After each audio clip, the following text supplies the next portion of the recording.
Senator Rob Portman. He serves on the Senate Finance Committee. And before we get in the weeds on lumber tariffs, this is our 100-day look-back show. How do you summarize the first 100 days with the bird's eye view you had in the Senate chamber, which is different than all these guys from the House we've been talking to? What do you patricians think of what's been happening? Look at you. I mean, if you look up in the dictionary, there's Senator Portman. There you are. Yeah, that's me. Yeah. Yes. Look, I think there's been some real progress made on the economic front, primarily on the regulatory side. I think about a $65 billion impact on the economy in terms of reducing the burden because of these congressional review acts, and I think that's been positive, and I think that's one thing the market's showing. We can do a lot more, by the way. Introduced yesterday a bill called the Regulatory Accountability Act that would help on regulations going forward. It's bipartisan, by the way. But on the foreign policy front, I think there's been huge gains. I think America's position in the world is being restored, and I think that's important to all of us, to the economy, and also to our kids and grandkids, and to a safer, more prosperous world. And then otherwise, Joe, kind of an incomplete grade because it's just 100 days and it takes a while to get things done. I've seen that he's the foreign policy president now. That's the cable channels are crowing that he was going to be the domestic policy, but it turned out he's a foreign policy maven from just that one act, or not just one, but that was a pretty decisive. The Syrian strike sent a strong signal that America's back and going to be engaged and involved. And so, I think there's a lot that can be done in terms of tax reform. You guys talked about that earlier, I'm sure. Yes. And in terms of more regulatory reform going forward, in terms of coming up with a better system for smarter regulations. So I'm encouraged. Are you encouraged by the tax plan?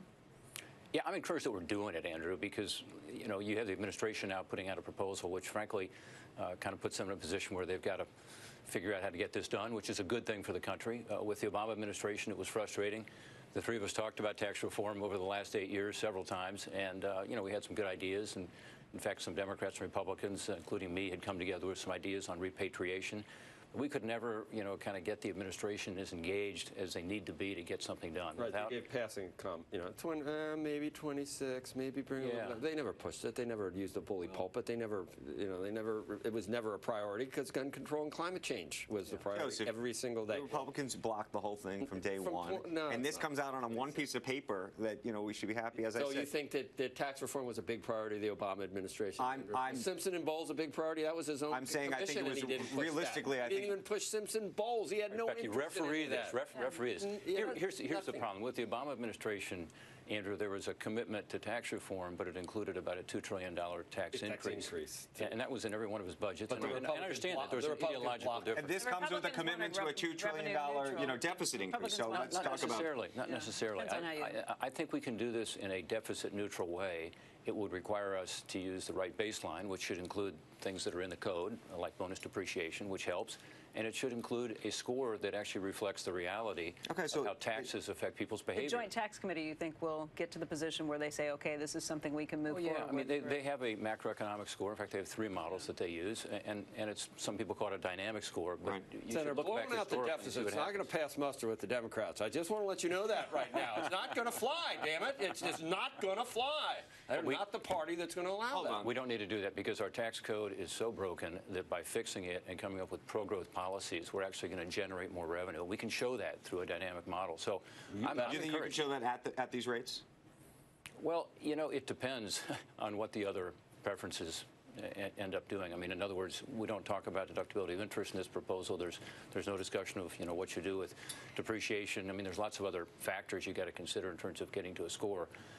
We may not be able to get to these rates, but they'll be substantially lower. And more importantly, you're going to have a simpler tax code with less compliance costs. And, again, there's just so much potential here. You think the target's 20 now when he starts at 15? People were saying 28 had to be like as good as, that's like kissing your cousin. I mean, 28. I mean, right? And I was going to say you're from Ohio, but I'm not going to say that. I'm from Ohio, too. And we're from almost Kentucky. But we say kissing your sister in Ohio. Kissing your sister. That's okay. All right, but 15, you're shooting for 20? Is that the real number, do you think? And is that doable?